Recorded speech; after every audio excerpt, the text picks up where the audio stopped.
Hey guys, coming at you today with another little recipe follow along video because I need these for a future video. And I haven't made them in a really long time, probably since I made this recipe video. So today we're gonna follow my keto graham cracker recipe. So let's get started.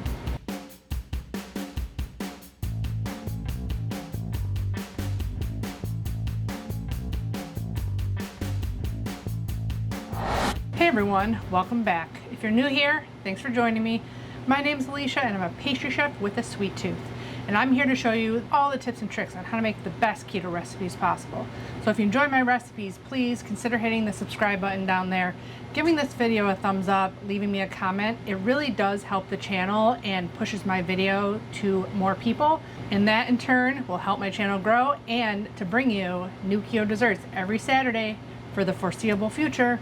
Okay, now just like last time, I have not gotten anything ready to go. I have made my graham cracker in the past, but not into actual graham crackers. I have made huge batches of it and just baked it off and crumbled it up for cheesecake just to have it ready so that if I wanted to make a cheesecake, I could measure out enough for one crust and make it. But I have not made my actual graham crackers, which I want because, well, spoiler alert, I figured out keto marshmallows. So I want to make some s'mores. I do have my tablet this time, so hopefully this will be a lot easier. Let's get going. Hey guys, needless to say, I did a little bit of testing on keto graham crackers, but I figured it out and I'm gonna make some delicious keto marshmallow cream to dip them in. So let's get started. So I'm not going to be making the marshmallow cream today, but that is an option with these. It's really good. Today, a super versatile recipe. You can just make them into graham crackers, but you can also use them as a keto cheesecake crust recipe.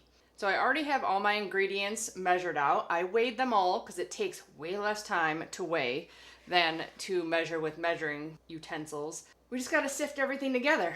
So I got my coconut flour, which is my preferred flour to use. It's less grainy and gritty than an almond flour. And then of course some cinnamon, because we have to have cinnamon in our graham crackers. And a little bit of xanthan gum. And then some oat fiber to give a little oaty flavor and a little bit more texture to it. And then what makes it crispy is the egg white protein powder. The egg white protein is pretty vital to making a crispy graham cracker. And then I tried different sweeteners. I wanted a golden, more caramely flavored graham cracker because most graham crackers have honey in them, which we can't use.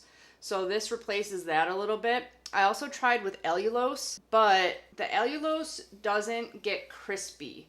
It stays soft, which is why we use it for our caramel and to keep our ice cream soft. So they tasted super good and caramely because allulose caramelizes when you cook it, but it's soft. So it didn't make a crispy graham cracker.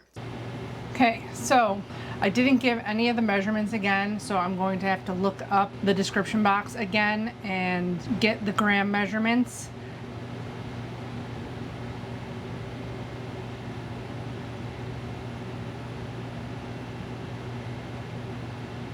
Unlike my last video, I did gram measurements and cups and tablespoons. As that was going, I was grabbing all the different ingredients. 6 tablespoons of coconut flour. Make sure nothing's touching your scale. 2, 3, 4, 5, 6. And I only got 34 grams, and I'm supposed to have 45. 7, so 8. The back of the package says 2 tablespoons is 15 grams.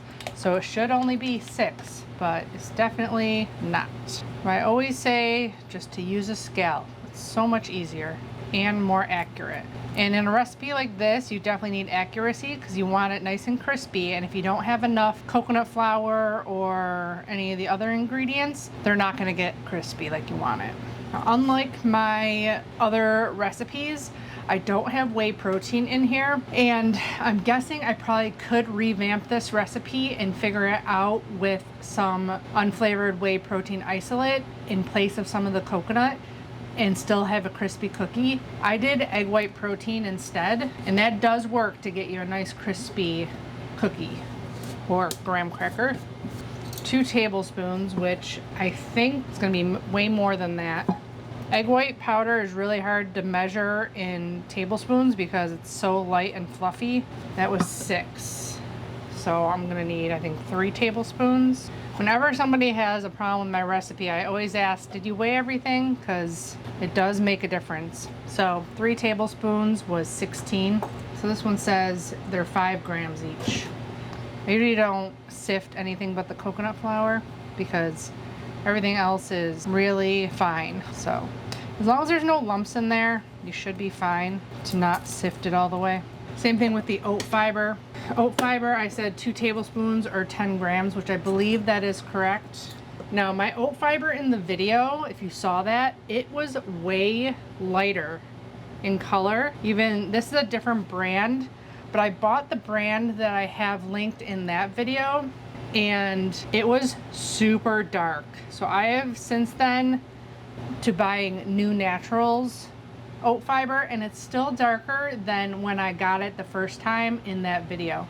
It was almost white in that video, and you can see it's definitely not white here. So I have found that different oat fibers have different absorbencies, and I think that has something to do with the way it's processed, because obviously before it was white and it took 5 tablespoons melted. I'm gonna see what this is, how much it takes to get the right consistency. I've had people comment before that some of my recipes don't work that have a lot of oat fiber in them because of the amount of liquid. So I always suggest adding less first before the whole amount, because the oat fibers, and same thing with bamboo fibers, they add a different absorbency rate to the baked good. So keto baking comes with a lot more caveats than regular baking does. I kind of want to sift my golden just because it's really clumpy, but I don't think it's going to go through this sifter. So the golden is supposed to be a 1/4 cup or 48 grams. So it was 46, so it was close. Needed a little bit more. I don't think this is even going to go through. So I'm just going to make sure there's no lumps in it. And then 1/4 teaspoon of xanthan gum. So I'm only gonna do 1/8 teaspoon because I use Anthony's, and I found it's twice as strong as what I used to use when I made all these recipes. I don't think the xanthan gum's super crucial in this because we're not trying to develop a lot of gluten or anything. It's more to just kind of help it stick together more. And then 1/2 teaspoon of cinnamon. Okay, put all these away. Okay, we just gotta whisk these up, and then let's move on. Monkfruit sweetener. Sift all that together just to make sure there's no lumps. And just give this all a whisk together because you want to make sure that xanthan gum is really incorporated into your dry ingredients. You don't want a pocket of xanthan gum or cinnamon. And then the only other ingredients are butter and some vanilla extract, which we gotta melt our butter. Now this recipe is super easy to throw together, but there are some tips and tricks here to get the perfect crispy keto graham cracker. We're gonna mix our vanilla extract with our butter. Once that's together, you just pour it in the middle of your... Okay, so I didn't give my measurements for the butter or vanilla, so I'm gonna have to look at that. 5 tablespoons or 70 grams and 1 teaspoon of vanilla extract. Said I'm not gonna put all this in. I'm gonna do it little at a time. And I always use salted butter. I think I have in there a pinch of salt if you're using unsalted. That's in the description box. There's 70. Okay, so I'm gonna melt this and get my vanilla extract out and ready to go. So since that video and learning about the oat fiber, what I do, because I want all that vanilla extract in there, I pour some in the middle, save some, 1 teaspoon vanilla extract, pretty much all I have left. I give like a stir in the middle. Okay, let's see what else I have to say. I think that's where I stopped the video. Mixture. Make sure you get all your butter out. That was 5 tablespoons. You want to start by mixing in the center to get your vanilla kind of incorporated. You gradually go out and incorporate more of the dry ingredients. Now a trick here is you really need to work this. If you have any dry ingredient bits that are just all full of butter, you're going to have ones that aren't full of butter. So you really got to make sure it's combined really well. Like see this piece right here? is more full of butter than the crumbs that are in your bowl. So you want to make sure all those big lumps are kind of mixed up and incorporated in here. Get the butter evenly distributed through all these dry ingredients. Okay, so once that's fully incorporated, I just kind of use the rolling pin as a guide to how thick I want it. I want it a little bit less thick than a 1/4 inch. So that's what we're going for. Put it all in the middle of your pan. And I looked up the dimensions for graham crackers. So you want this kind of similar in size to... Okay, so I'm sandy, but I don't think I'll be able to make this into a dough. It is really important to get all the butter distributed in there. You want it to stick together. So I think we're actually almost there. And I still have quite a bit of butter left. Just a tiny bit more.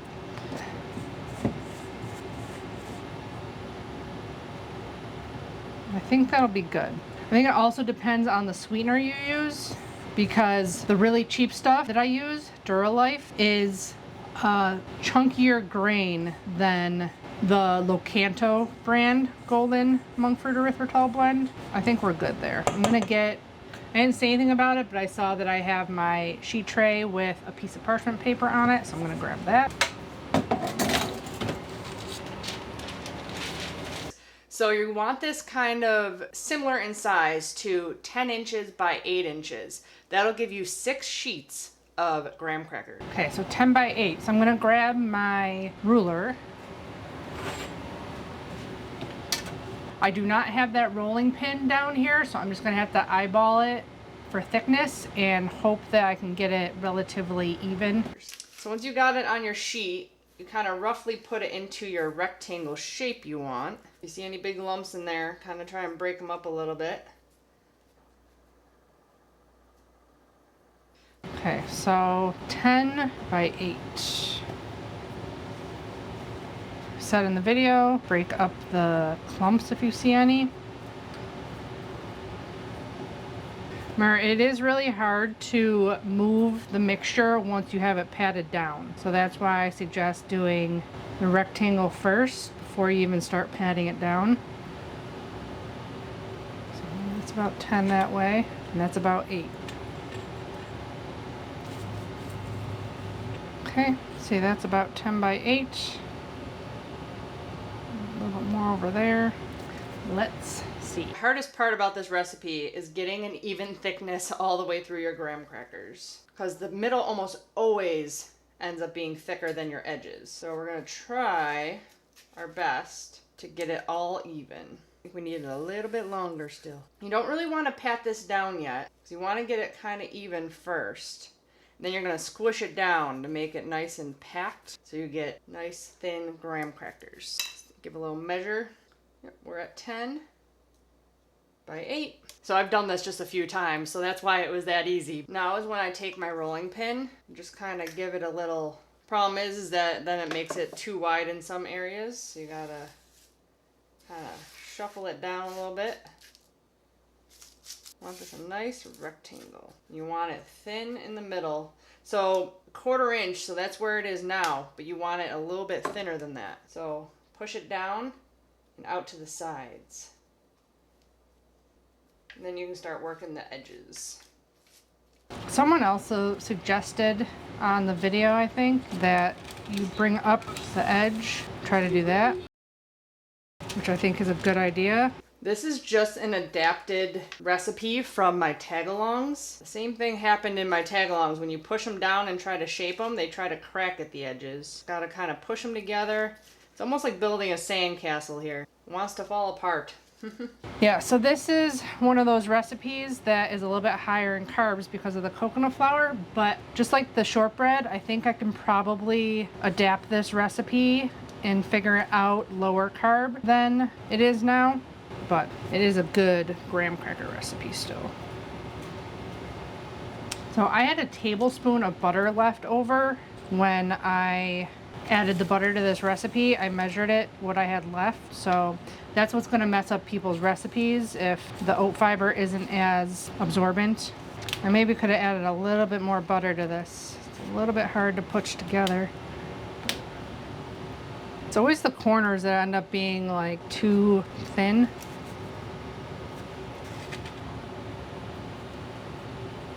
It's annoying. Okay, I'm gonna call it there. Hopefully we'll bake up nice. I haven't said anything about what temperature the oven has to be at, so I hope I say it soon. Say that's good enough. Pretty packed down everywhere. Oh, and I forgot to preheat my oven. Preheat your oven to 350 before you start messing with it. It takes... So I should have put a note in there earlier on. I started doing that. If I forgot things, I would put a little note in, but I used to forget a lot of times to preheat my oven. Okay, well that's preheating. Let's see what else I say. About the time it takes for your oven to preheat for you to get this into a rectangle. Now we need to add one more thing to this to make it into graham crackers. We gotta add our lines to make them into sheets. And this ended up being, I think, a little bit bigger, so you're gonna have actual bigger sheets than a graham cracker. Graham cracker is 5 inches by 2.5 inches. You don't wanna move your knife, you just wanna press it in and let it up. If you get any cracks, just make sure you fix them a little bit. Now, if you're using this as s'mores, you don't want to put in the extra perforation because they'll end up breaking on you. But if you're just dipping it, you want the sticks. So then you divide it into 3. There goes my rolling pin. You just want to press down a little bit. You don't have to go all the way through. Just makes the perforations and you can crack them on there. Okay, so 4 by 3 is what we're doing. I'm not going all the way down. I am using these for s'mores. My first s'more since I went keto.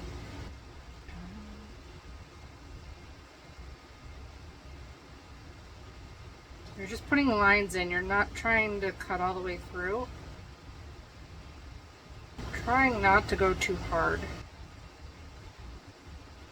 Okay, I think that's good. I think my mixture was a little bit more solid in the video than it is here. So I'm hoping that these are going to turn out, because when I'm going to cut it, it's not crumbling as much as it is for me. So make sure you add enough butter, but not too much. There you go.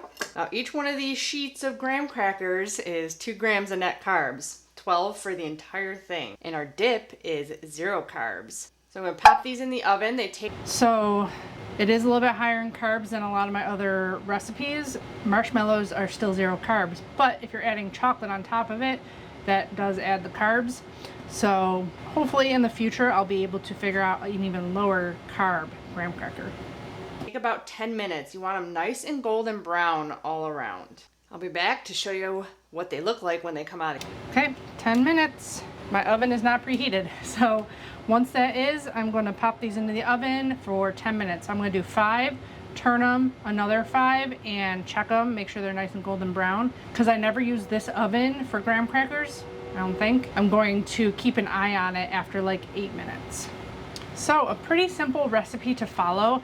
And once you get that down, you can easily make big batches of these. And like I said, you can keep them for graham crackers or for crusts or pies, cheesecakes, stuff like that. And it is perfect. They stay forever on your countertop because they're such just a dry cookie.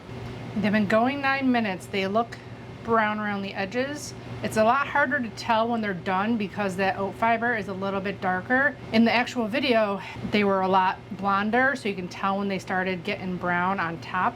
I'd say these are good. At about 10 seconds left on them. Let's watch the rest of the video and see what I say.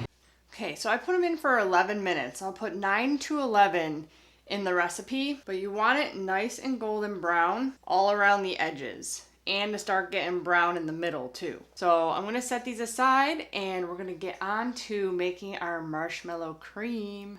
Okay, well, we'll be back to see if those turn out. I'm not sure if I add enough butter or not. Guess we'll find out. Stay tuned. Okay, so I took them off the sheet tray and they broke a little bit already. They broke apart where the perforation is. So let's see how they look in the video from a couple of years ago. Cool, they already broke a little bit. Break it into sheets. Break it into dippable sticks. So one of these is 2 grams of net carbs. If you got it the right thickness, it should break nicely. Problem is when they're a little bit too thick, they tend not to bake all the way through, and that's why you're not gonna get like a nice break. They're too thick. Nice little graham crackers. That one I didn't perforate enough, so it didn't break on the line. We got 24 graham crackers. So those are the graham crackers. They turned out, I don't know how brittle they're gonna be, but I think we had the right idea. Let's give it a, is that like crispy? Yep. And it tastes like a graham cracker. I'm excited to try my first s'more. A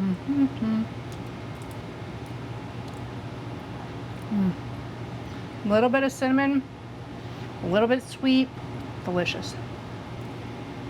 So I hope you guys learned something from me watching my old videos and recreating my recipe.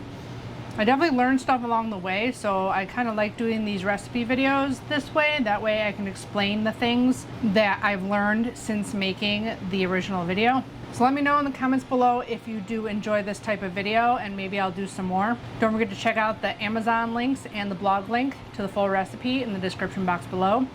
Give the video a thumbs up if you enjoyed it, subscribe if you haven't already, and hit the bell icon so you get notified when the next recipe is going to be coming up, where I'm going to be using these. And as always, I'll be back with more keto recipes. Bye guys, happy keto baking.